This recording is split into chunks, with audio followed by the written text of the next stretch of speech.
Good morning, ladies and gentlemen. Welcome to another exciting episode of Job with Jibs. My name is Jim Meyer, broker associate at Remax Gold, and now you have a friend in the real estate business. I'm here with my good friend Catherine Moy, who is the mayor of Fairfield, California. And now you have a friend in the government.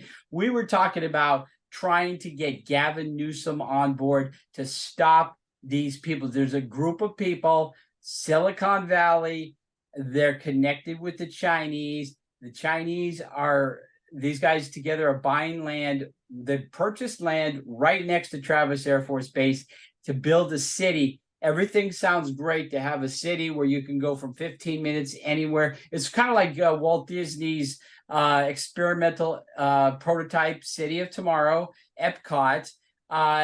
Disney would have loved this, except that it's a threat to our national security. That's the only problem.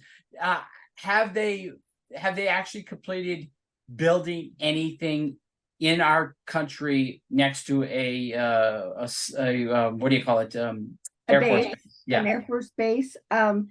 No. And out here, as far as Flannery or California Forever, they've pulled a permit, but just to fix, I think, a well that they have on one of the pieces. They own almost 60,000 acres now. That's what they told me will be on the top end, which is twice the size of San Francisco and twice the size of Fairfield. So it's big. It's a lot.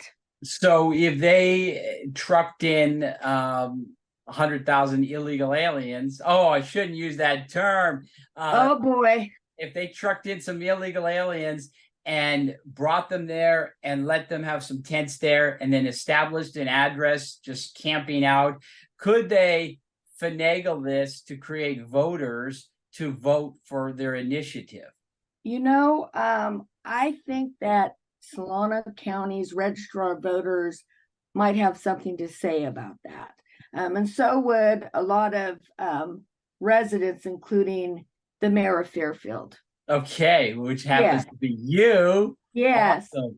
And do you have now? Okay, so this is all part of Fairfield, or does it go on into Sassoon or Rio Verde? It stretches right. They have land completely surrounding the base, and the land that they've bought goes all the way from Fairfield in Sassoon City all the way to Rio Vista. And into Rio Vista, they actually bought some land inside that city. So it's quite something. One of the things that I want people to know about when we get ready to vote is that when I spoke with the CEO, I asked him, what about infrastructure? There's only Highway 12, it's 2 lanes. He said, well, that's going to be widened, and we're going to also rebuild the bridge and take Highway 12 outside of Rio Vista. I said, and who's going to pay for that? I said, are you guys paying for all that? He said, well, we'll pay our fair share. But the bottom line is really, mostly it'll be you and me, Jim. Anybody who lives in Solano County is going to pay so they can have their city. Yeah, everybody will have. They'll try to get some sort of special assessment on everybody's house to pay for it. And let's talk a little bit more about that. Do you have time to come back tomorrow again? I do. Oh, wonderful. Ladies and gentlemen, that's our show for today. I'd love for you guys to come back tomorrow because this is probably the most important subject we've had for a long time. Thank you very much.